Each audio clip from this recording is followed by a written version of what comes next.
Hey YouTube, I'm here to do my review of The Underground Season 2, Episodes 1 and 2. I am going to try and summarize the show, but I am going to very loosely do that. I'm just going to touch on some things that spoke to me and give some extra information on some points and of interest to me that were brought up that I think would help better understand where the producers are coming from and what they're trying to get us to learn about. As any of you that have followed me before would know, I have a dog, and now I have two. I work with dogs as well, even though I studied African American history and theater when I was in college and worked in the field, and I plan on doing it again, but for right now I work with dogs. Speaking of dogs, I adopted this strong black female named Coco. She's a new addition. She's old as shit, but she's strong. Right, yeah, what? So, say hi, Coco. I gotta do my review. Oh, you're so cute. Isn't she just, she's so ugly, she's cute. She's a gremlin. She's a mogwai. Look at that face. That makes no sense. Who are you? Okay, anyway. Say bye-bye. So, first I'm going to say, Underground, bring it again. I actually have been enjoying it. This season I would say that it's really interesting. It's less scenic and symbolic, more historical and just straight out shooting out facts about things that maybe we don't learn in our history books, which is what I like about it. We have some historical characters that have been introduced, which is awesome because that helps spark a lot of discussion. Also as well, I would just want to say this, because I'm not going to judge or anything. I'm not going to say it. If you are, this show is so poignant right now. I freaking love it. And during the times that we are living right now, if you are apparently woke now and want to learn more about your history of your African American people or the African American diaspora in general, especially the ones that were kidnapped, this show is for you. If you are getting your eyes open to the struggle of women and are calling yourself a feminist, this show is definitely for you. It has so many strong female characters, and they're based on facts. This show is amazing. I love it. I love it. And with that, I'm going to just get right into the review and talk about some things that I want to talk about. So first we'll get into, we catch up with the characters in episode 1. If you watch the show, there's no need for me to point out a bunch of stuff. Plus, I do not memorize characters' names that well, so, you know, unless they stick out to me, I don't know their names. I'll get better at that eventually, but I'm sorry. Now, what we have is, I'm going to make up nicknames for the ones that I remember. House slave light-skinned chick is now working on the Underground Railroad with Harriet Tubman. And we have John and his wife, if I hope I got his name right, are trying to end slavery the legal way. Noah is, as always, trying to escape with his brilliant, cunning mind. And Cato, as we find out, has become a black slave master himself, which did exist back then. Ernestine has been sold back into slavery by her spiteful mistress, whose husband that she had children by. And she has been sold to the Gullah GeeChee Islands that are off of Georgia and North Carolina and part of America. If any of you are wondering where the hell is this bitch at, it's like tropical looking. She ain't picking cotton. What is she doing? And that's where she is. And we're going to get into that. That's something I'm going to talk about. There any other characters to catch up with? I think we got them all. We have a new character we're being introduced to yet, and he's like learning how to read. But I haven't seen what they're trying to hint at with that yet. So even though that scene where he wrote the word love for that chick, that, you know, for his wife, that was a really cute scene. And it also really emphasized how much the fear of being able to learn and be human, when you think about it. Like the fact that writing the word love on a piece of paper and giving it to your wife could get you killed. That's some heavy shit. That's some heavy shit. So, okay, let's just get straight into it. So first I want to talk about where Ernestine is and about Gullah GeeChee, if nobody really understands what it is and wants to know. Okay, so it's there are islands that are off of the coast of Georgia and off of the coast of North Carolina. They're small islands, or a small island, I think. Maybe the word just island. And I worked on a play years ago, which actually was about a character that was from this island. It took place in like the 1920s, maybe even earlier than that, and it basically centered around two main characters. One character was a black woman named Pearl. The name of the play was called Black Pearl Sings, or Black Pearl Sings the Blues. And this, the other character was a white woman who worked for the Library of Congress collecting folk songs. And she wanted to get the oldest song from Africa that African American slaves brought over, and she wanted to be the first one to record an authentic African song to prove that, in fact, culture had remained intact in America. And she heard, by way of mouth, that there was a woman named Pearl, who was a famous singer amongst her people, who could sing songs in African, and that had been passed down to her from her ancestors that were African American slaves. And this was something real that happened. So she was from the Gullah GeeChee Islands.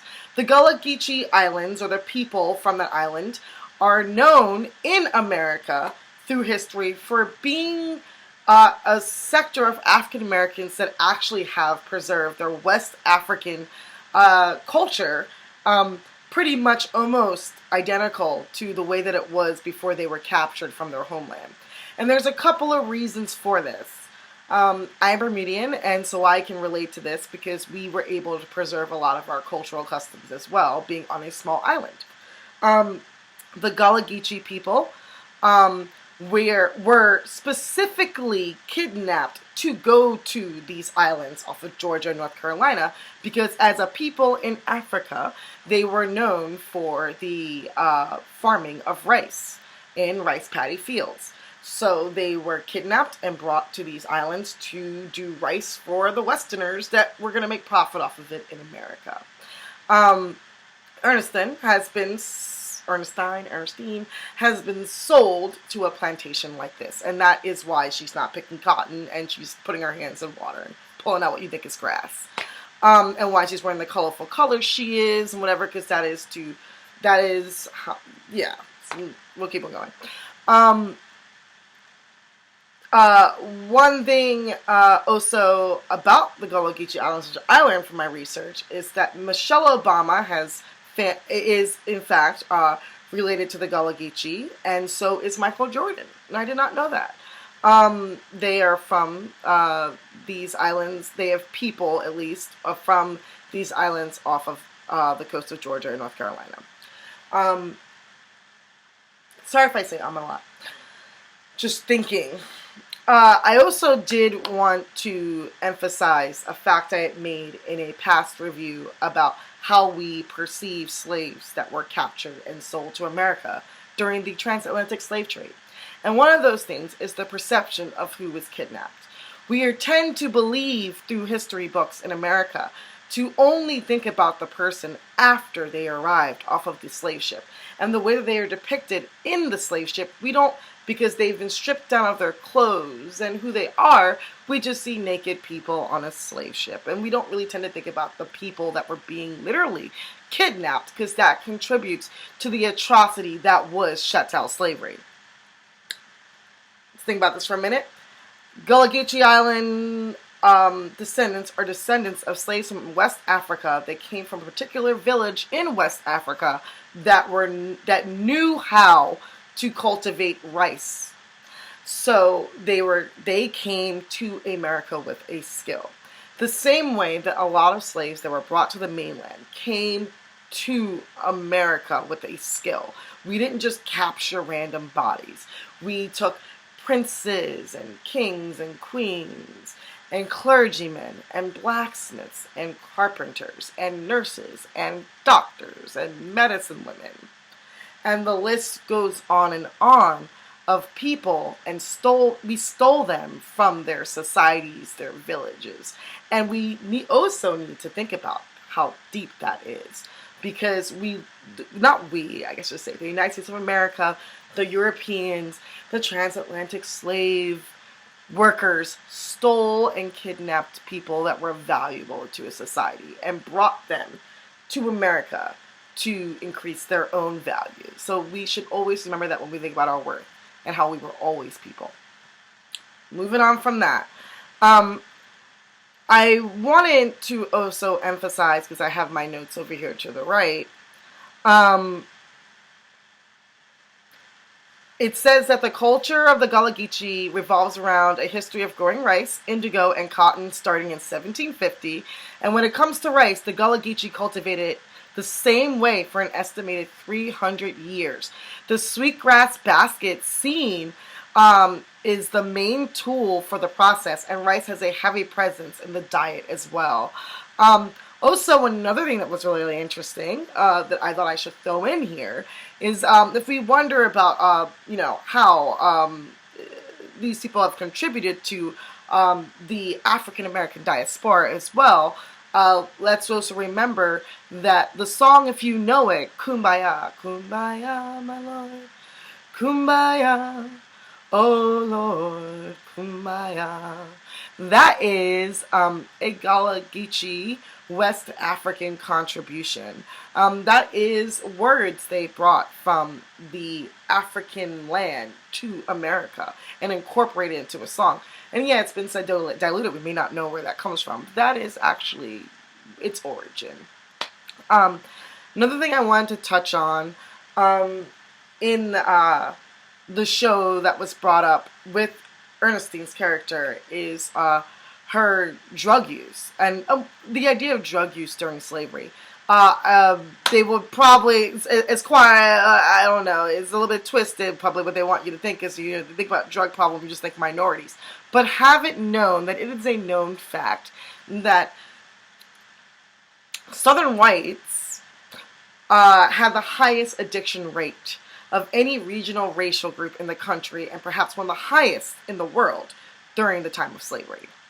And at the same time, Southern blacks had a relatively low, but we do not know the real facts because they weren't going to doctors, they were going to their own people, there weren't many studies done on them. But there's really not much rhetoric about it. And if they were doing any drugs, it would be the cocoa leaf, which is cocaine, and they were chewing it to get their job done. You're really not going to drug up your workforce because you need to create results. But the lead contender of doing snuff was the Southern white woman. And it was just widely known, and it was something they were proud of, and that they did with their friends during tea parties and gatherings and stuff like that. So I do find it also very, very interesting that Ernestine is doing snuff in her scarf, or she could be sniffing formaldehyde. Who knows what she's doing? But she doesn't have access to a medicine cabinet, so I'm going to assume she's using something herbal. And that is not too far-fetched because we do know that Ernestine was on her plantation a midwife, a medicine woman, and she treated the weak and sick, and she also as well ran the kitchen. She is literally a master of mixology, because all of those things entail that. And that is also something that we brought from Africa to America that made us very valuable. Don't get it twisted. We were the ones bringing their children into the world. We were the ones taking care of them when they got sick. And we were the ones cooking their meals. And that was because we did it better. I'm not saying that the Europeans did not have their own take on it. But medicine in America is a culmination of Western European culture and experimentation, but just as much the incorporation of ancient passed down knowledge through other native cultures like African, Native American, and South American. You gotta give them that. And we get lost in history about our contributions to medicine.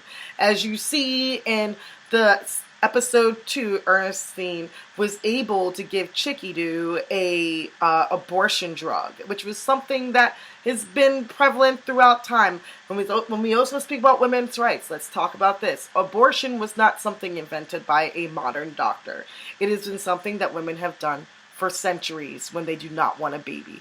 Whether it was because someone used a mechanical contraption to suck the baby out of you, or you ate a plant that made you have a miscarriage. It has been done for ages. Women have always exercised their ability to have free choice, despite what anyone tells them. So moving on from that, as we go, also there's a really great book called Midwives, Medicine Women, and Witches, which is a really great book that I would highly recommend if anyone's interested about the history of women in medicine. Because when we think about the word doctor, we think about men. It's a very manly term. But it's something that is rooted in maternity. It's something that is rooted, that is very feminine. We are born innately to want to care or have to care. We have babies, for God's sakes. Our job is to care for the next generation, to make more generations of us. So it obviously would make sense that medicine in general was evolutionarily feminine. Going on from that, and so yeah, I think that Ernestine is using a chloroform rag, or maybe there's something else, to get herself high, to escape her reality at the moment because she's not having a good time. I also want to get into Harriet Tubman because it is a good segue. One fact that you may not know, or you do, about Harriet Tubman is that she served in the Union Army as a nurse, and her job was to cook and to take care of the sick and wounded. And her knowledge of local plants helped her cure soldiers of dysentery. So also understand that she carried with her knowledge from her ancestors that was passed down to her despite slavery about how to do medicine. She was a medicine woman. She not only was a medicine woman, she knew her land and she knew her environment. And that allowed her to be able to help do a coup that helped, win one of the battles of the Union against the South. Which was pretty badass of her, but, you don't learn about the revolutionarily, holding a gun, toting Harriet Tubman, in history books. But I would like to also dispel a rumor. Harriet Tubman did not free 300 slaves. She freed 70. And she only went back and forth, only in the state of Maryland where she was raised, to free her family members and friends. So basically, she was really badass. And she was that family member that said, I'll be back for you. And she really, really meant it. And I think that's badass. Because there's nothing that she meant. She was about her family. And that's a beautiful, whether she freed people that she didn't know, or she freed her family members, 70 of them is a lot. That is courage. And also, as well, it inspired more to look for freedom and to seek freedom.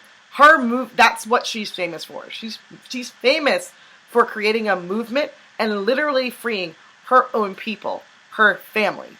And that's a lot of family and friends.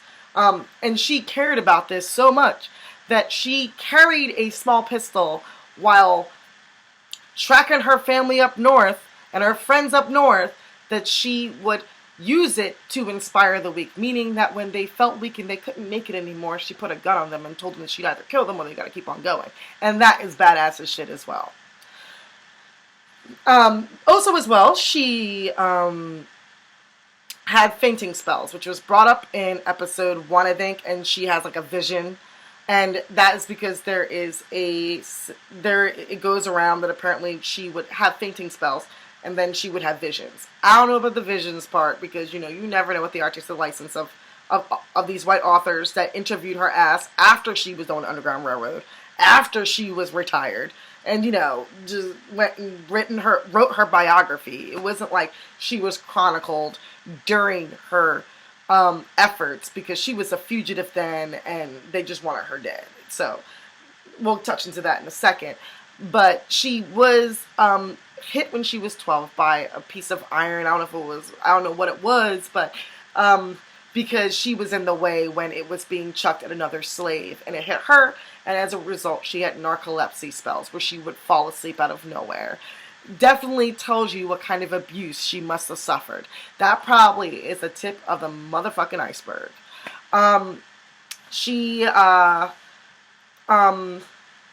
What else did I want to say? Oh yeah, her versus Patty Cannon. I wanted to emphasize a line that was said in episode 2 where the journalist is interviewing Patty Cannon. He says to Patty Cannon, should I be writing about you or Harriet Tubman, the slave you're trying to capture that you have not captured yet? And I thought that was like a really underhanded way of the producers of Underground talking about that. We know a lot more about Patty Cannon than we actually would know about Harriet Tubman, meaning her intricate, shitty life. It's like they give an excuse for her behavior. She was a prostitute. She was sexually abused. She was a serial killer. She was a gangster. She ran a ring. We know like ID channel shit about her. Like they can make I think they even have like an ID channel episode about like Patty Cannon. And as well in the TV show, we're gonna get to that in a second. But with Harriet Tubman, when we learn about her in history, it's very candy-coated. We don't learn about all of the nitty-gritty of her because she was so much more fleshed out than you think she is. And that's the show is emphasizing these things about Harriet Tubman we did not know that we don't learn. And in school, we are giving a watered-down idea of who Harriet Tubman is. We really don't learn how badass she was because she was a true revolutionary, meaning she killed motherfuckers that got in her way. And that, they don't want to tell us that when we're little. Which I think they should. But concerning Patty Cannon's character, I don't know how I feel. If you watch one of my past reviews, you will know that like what I think of her and who she was and how I thought it would be interesting that she'd be on the show. However, I do think that we can talk about how Hollywood does paint by color, because she is one thing I think that this show also emphasizes that if you were about understanding the poverty gap in this country and how the system was built to keep people impoverished, both black, white, Spanish, whatever, you will learn about why. We're not going to get into it yet, but it gives you a good understanding. Now let me understand this. One thing is that trailer trash was always around, okay? Hillbilly, mountain toting people were always around in history. That is what America is founded on, okay? And Patty Cannon herself was a hillbilly. But her character is a little bit too elegant for me and too well spoken. If you know anything about Patty Cannon, look it up. I'll put a link in the description. I don't think that she should come across as cunning and well spoken and elegant as she is, because she to me was just some hillbilly, illiterate, prostitute that had a fucked up upbringing. She killed her kids. She killed her husbands. She killed people. She was sadistic. That's because I don't know. She's just being painted too elegant for me. And it makes me wonder why they just couldn't paint her more in a way that would emphasize her roughness and why she is the way that she is. So I have a hard time buying her character because of the actress that they chose to play her. I don't think that she plays her well enough. Even when she smokes a cigar, it looks like it's not real. I think that you should be able to look at Patty Cannon and be like, oh my God, who's this slob? What's wrong with her? To be honest. You know what I'm talking about. Like, she doesn't, I feel like if someone met Patty Cannon back in historical times when it really was going down, you would have had like, just a simple conversation with her and you would have been like, that bitch got problems. She cray. I think that's how she should come off. She was cray. She wasn't right in the head. She was trashy. And why can't we paint her that way? Another thing that I want to talk about before I get into it is also as well, when are we get Harriet Tubman? I want to see how her character is played out. I wish she was a little bit more feminine, because I think that whenever we, have a strong woman character, sometimes that is strong like Harriet Tubman is supposed to be, we got to give them this masculine physique, and I don't really know how much I buy it, because most of the pictures we see of Harriet Tubman, she is a grandma. So we don't, but we don't know what she was really like, and why can't she just be a little bit more feminine? Why can't she be feminine and strong? Why does she gotta act like a man? Even though she was one of many disguises, and she, but I don't, I'm just getting some tease from it, and I'm like, that's maybe a little bit too much. But I guess it's just trying to give across hardened black female type. But at the same time, she's still a supporting character. Let's talk about it in the comments. And you see me, I'm light-skinned and whatever, and, I look like I'm biracial people, but I'm not. Is it me, or do we now have a very strong main character that is dark-skinned black woman? I mean, when are we... Our leads that are representing us African-American women, or I'm Bermudian, but, I grew up here, so I feel like one of y'all sometimes. It's like, in order to break barriers and get points across, we've always got to have some mixed chick that is playing a lead. And I'm all for it because of the way the story is planning out. But at the same time, when you think about the main cast, and Harriet Tubman, she better get a stronger hold on the storyline. Because I'm waiting for, why does she have to be a famous historical character? Why is there not a made-up character that is a dark-skinned black woman part of the story? I would love to follow a dark-skinned black woman's take on history in the TV show. And that's not really in there yet. Harriet Tubman is more like a supporting character so far. And I'm going to be real. I don't know how I feel about that. I still feel, but that's Hollywood. So, I can't blame the underground because it's Hollywood. They probably were like, no, not yet. We're not ready. You can't have her be, she better be supported. Get Harriet Tubman. I don't know. But I just wanted to see what you guys thought about that idea. Like, am I the only one that's thinking that?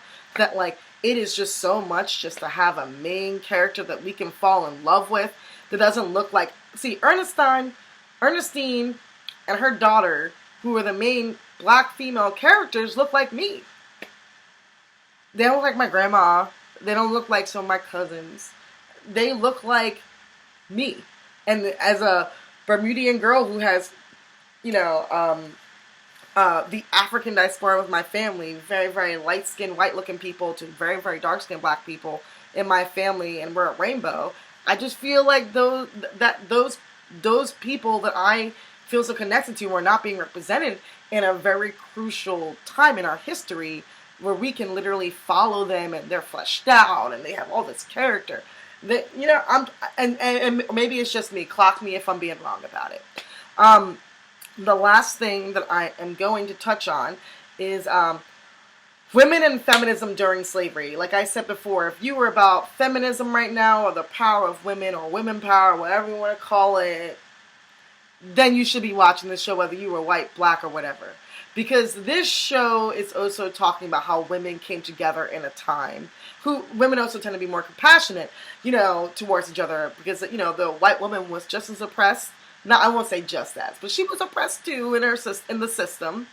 And, there's a lot of coming together about that. And the movement to end slavery was definitely a very, very, very huge suffrage movement as well. There were women behind. There were so many women who were responsible for this movement getting pushed forth.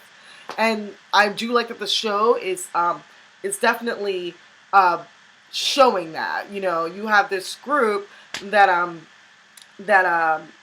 John's wife, is that his name? The white chick that's doing, that's helping with the Underground Railroad. I'm so sorry.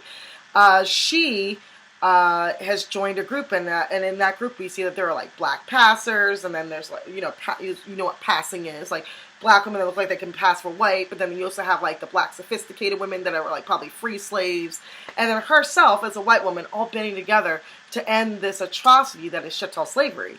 And that is the history, and so therefore it does speak a lot on how the struggle that we women in general across color lines have been going through together in order to, and I do think that a lot of that's been lost and people have forgotten about that.